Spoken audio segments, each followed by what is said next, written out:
San Diego showed up anyway. Anything else? No, that's it. 3-0 San Diego when Ruben Rivera hits a fly ball to right. Armando Rios is there, and Wiki Gonzalez, Wiki Widgie, he's out. Double play, end of the inning. The Padres still lead 3-0, and that would be important because with 2 runners on in the fourth, Barry Bonds is in the upright and locked position. His 300th home run is a giant. His 476 is his career, and his 5th in the McCovey Cove. Tied the game at 3. Huzzahs and joy all the way around for Barry. Bottom of the ninth, still tied at 3. Rich Aurelio, the game-winning run on third. Bobby Estalella, the pinch hitter. Donnie Wall induces him to third. Phil Nevin throws him out. We're still tied at 3 going to extras. Top of the 10th, Ryan Klesko off Alan Embry. Advantage Klesko, singles to right. Eric Owens, who had a big night, will chronicle that later, scores 4-3, Klesko's 3rd RBI. Bottom 10, Padres still leading 4-3. Barry Bonds is going to do something special. Well, he already hit his 300th home run. What more else can he do? Off Donnie Wall, Ruben Rivera to the wall, makes the catch, saving the game for Wall, off the wall. To recap, Padres win at 4-3. The Giants suffered just their 3rd loss in 16 games this month, only their 2nd loss in their last 13 home games. Eric Owens, Ryan Klesko, and Phil Nevin each went 3 for 5 for San Diego. Kenneth? How about the Cardinals and the Diamondbacks? Mark McGwire trying to get back into shape and get back into the game, taking some BP. He is the brawny paper towel guy. We're in the 3rd, 1-zip Arizona. Garrett Stevenson, ground ball off a home plate. Tony Womack, short hop, gets the out. Womack's fast also. 4th inning, the Rubio Durazo lines that thing to right. Matt Williams, Steve Finley both going to score. Chula! Off the base. Durazo with 29 and number 30 RBI in the year. 3-0 Arizona. Ray Langford going into the vacancy. Jim Edmonds will come and score.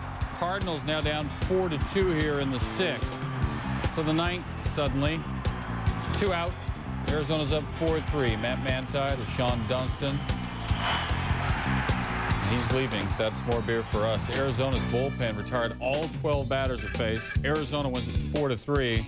Durazo had a good one with that 2-run double. Lifetime against these guys, and he's throwing here against Rich Becker. That's just another case of the man holding us down. Derek Jeter's at first, on the bottom of the 1st. Paul O'Neill hits it over some fencing they'd set up in the outfield. Hideo Nomo served it up. Yankees up 2-0. O'Neill with 12 now. Brad Osmus goes to 3rd. Scott Brochas the 5, 4, and 3, and the winning numbers from the Fronton were 2 and 8. Clemens likes the defensive work behind him. Bottom of 2. After getting the first 2 hitters out, Nomo loads up the bases. 2 hits and a walk, and then Derek Jeter helps unload the bases. Good try by Juan Encarnacion, but he couldn't get it. Scott Brochus, Jose Vizcaino, Chuck Knobloch, all of them score. Triple for Jeter. It's 5-0. We're in the 4th. Hal Morris grounds off of Clemens to second base. Vizcaino. He gets Morris with the play. 4th inning, Yanks up 7-1. David Justice.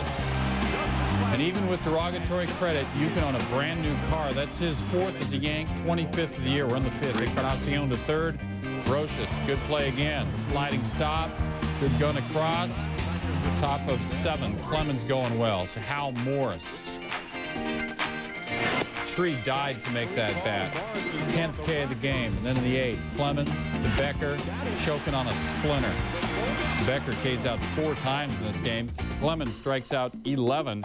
He's now a perfect 3-0 in his 3 Yankee home starts against Detroit. He's allowed just 1 earned run in those games. He'll be suspended for bumping an umpire. More on impending suspensions later. But first, Carlos Delgado off Albie Lopez. You cannot hit a ball farther and still keep it in the ballpark. Shannon Stewart and Raul Mondesi will score as Toronto tallies 2. They go up 2-0. As for Kelvin Escobar, facing Jose Canseco, got him on the outside corner. Gerald Williams, high heat. Escobar, 8 innings, 8 Ks. That's amazingly consistent. Top 4 now, runner on for Jose Canseco. You will not strike me out again. A reminder that there is no smoking on this flight.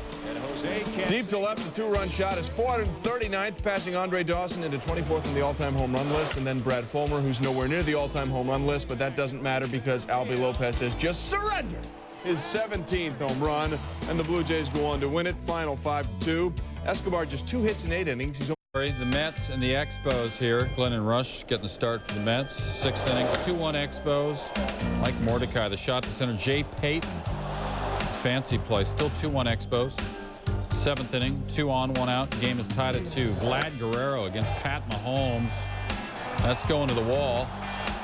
Chula! Guerrero, also known as Guerrero, pulls up Lame running first.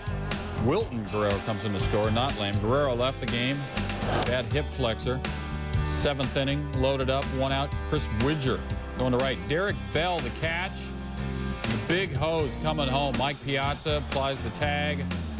Jose Vidro's gone. Still 3-2 Expo. Steve Klein on the mound. Joe McEwing, the single to center. Jay Payton coming to score. Benny Agbayani avoids the tag by Chris Widger, and he scores 4-3 Mets. After the inning, Steve Klein politely knocks before entering the clubhouse.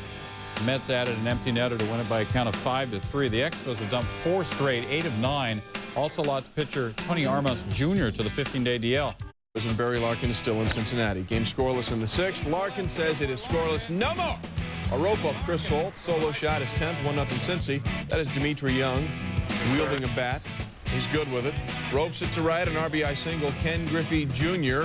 will score. Dimitri's 50th RBI of the year. 2-0 Cincy. Pete Harnish coming off that complete game win in Colorado. Bottom 6. Jeff Bagwell raises his hands because he's sure. Harnish one of his 4 Ks in the game. 4-0 Reds in the 9th. Moisialou at the plate. A runner on first. Hits a Dewan Castro. Flip you very much. Starts the double play for the game-ending twin kill. Back-to-back complete games for Harnish. Reds win it 4-0. Harnish at one point set down 14 straight. He's now thrown back-to-back complete games for the first time since 1990. It's his 11th career shutout, his 4th as a Red. Wednesday, Burley in his Major League debut tried to stuff the Twins. Opposing him on the mound, Eric Milton, making this matchup a Milton-Burley effort, making this a real Texaco Star Theater. We really enjoyed that. There you see it, Milton, Burley. You put them together and you get Uncle Milty. Anyway, on to baseball now. Top of the 1st, no outs. Men on 1st and 3rd. Milton to Frank Thomas. Thomas singles to left, and Ray Durham will come in to tally. Frank's only hit of the night, 1-0 Chicago. Next batter, men on 1st and 2nd, Maglio Ordonez off Milton. Ordonez up the middle, his only hit. Tony Graffinino will score. Milton gave up 5 straight hits to start the game. That's not good. 2-0 White Sox. Same inning, bases loaded. Herbert Perry cranks this one down the 3rd baseline, but Jason Maxwell, good to the last drop, snags it and throws him out to end the inning. Using all sorts of TV references here. Top 2nd, 3-0 Sox. Milton to Frank Thomas. I already told you only got 1 hit, so don't look at the bat. Maxwell starts the 5-4-3 double play. Jason's very good, but take another look at the slide in the 2nd. Graffinino comes in hard on Jay Cannizzaro. Cannizzaro, great job hanging in there, but he would have to leave the game with a lower left leg bruise. He's listed day to day. Bottom 8, 3-2 Sox. Keith Folk facing Marcus Jensen. Jensen, the bouncer, and Paul Konerko decides to sit down on the job. But he made the play. Sox go on to win 3-2, so Burley, not Milton, gets the win. It's the 5th straight for Chicago, and they still have the best record in baseball. They've won 21 of their last 27 road games. Burley, pretty impressive for a guy taken in the 38th round of the '98 draft. Royals, Indians, 3-0 Indians in the 6th. 2 outs, bases loaded for Dave McCarty against Chuck Finley, and Dave McCarty get the VCR rolling. You're looking at his first career Grand Slam, 9th Homa of the year, 4-3 Royals. Very next batter, Greg Zahn, best known for his movie reviews, and Greg Zahn cranks back-to-back, his 4th of the year. It's 5-3 Royals now after 6 innings. Bottom 6, Jim Thome already homered in the 4th, and it's deja video. Deep to right off Max Suzuki, his 27th. It's now 5-4 Royals. Bottom 7, bases loaded, no outs for Jim Thome. Oh, gets him looking. And we go to the next page. Bases loaded, 2 outs. Jerry Spradlin gets Ricky Leday to pop up. And the Royals get out of the jam unscathed, and they go on to win by the final of 10-5. 7 of the Royals' 10 runs came on 2 swings. Royals earned consecutive wins for the first time since the end of June, when defense will be featured both good and bad. Dan Wilson bunts. Sal Fasano makes the play, but watch John Mabry. Everybody else stands around, and Big John hustles all the way around from second to score. Mariners go up 1-0. Take a little look. Oakland has a little convention. Forgets there's an actual baseball game being played, and John Mabry says, "I'm in 5th gear and accelerating all the way in." And then the M's would really rub it into Oakland, showing some more good defense for the rest of the game. Miguel Tejada leading off against Jamie Moyer, and David Bell is there. Pick it, throw it, make it out. Bottom 4, Ben Grieve facing Moyer. Smacks one up the middle, but Mark McLemore, pirouette, he's Nuria. Great play to get him. Bottom 5As have the bases loaded. Moyer facing Jeremy Giambi. Giambi hits it down the line, but David Bell says, Mecca lecca hey, Mecca heiny ho. That's what he said. You betcha. I heard it. Inning-ending double play. And the Mariners win it by a final score of 6-3. Pitching to Darren Erstedt with a runner on second. Erstedt lines this one out to Luis Alicea. Second out of the inning. Erstedt 0 for 4 in the night. Next batter, Kevin Stocker. Past Alicea to right. Scott Spezio is going to try and score. Scarborough Green comes up throwing, and he is out of there. Game over. The Rangers win 3-2, but should they have? Take another look. Spezio's foot clearly seems to go under the tag of Pudge. Mike Scioscia, as you might imagine about this, a spot cross, a tad miffed, a bit irked. None of that mattered. Rangers still went on to win 3-2. Texas snaps a 3-game losing streak. Kenny Rogers, 6 2/3, 2 earned runs, 6 strikeouts, improves to 9-2 lifetime as a Ranger against the Angels. The Halos lose for just the 3rd time in 11 games. Rockies and Dodgers, 6th inning, tied at 1. Kevin Brown throwing to Larry Walker on a full count. Called strike 3. Walker thinks it wasn't. Gets into it with Scott Higgins and gets tossed and won't leave. My watch costs more than your car. It's an antonym, not a homonym. He wasn't even really yelling that loud. Anyway, 6th inning, tied at 1, 2 on for Dave Hansen. Big crowd. Hits a home run, his 5th. Dodgers lead at 4-1. Still 4-1 in the 8th. Browns retired 13 straight, 14 with Barry Shumpert going away.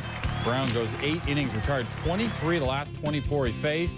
Now 14-4, a 1.89 ERA at Dodger Stadium. The last 2 seasons. Benson against Marquise Grissom going to right. John Vanderwall obviously did not rent the Tom Amensky defensive drills video. It's endorsed by Fred McGriff. So 1 error. And he gets the second one. They give him that one, too. 2 errors in 1 play, 1-0 the Brewers. We're in the 9th. It's a full endorsement, isn't it? It is. Jeff D'Amico thrown. To Vanderwall even. And he does that. Starts the double play. It's a kind of rough video here for Vanderwall. D'Amico, though, different thing. Brewers win at 6-0. D'Amico's won his first shutout. Employment economy. 4th inning, Phillies up 2-0. Damon Buford up with Gary Matthews out on second, and he will try and score. Doug Glanville wants to prevent that. Good hose. 2-0 lead is preserved. We check it out again to see how Czechoslovakian women 18-30 feel. They like the collision. 8th inning, Sammy Sosa, home run. His 29th, ties the game at 3. Ivy's getting out of hand. He's on a 12-game hit streak. 9th inning, Mark Holzheimer did not throw that pitch very well. And in comes Brant Brown to score. Cubs get a 5-4 win that way. Damon Buford, by the way, not pictured, 4 for 4, hit his 13th homer. The game-ending wild pitch, the 2nd of the inning.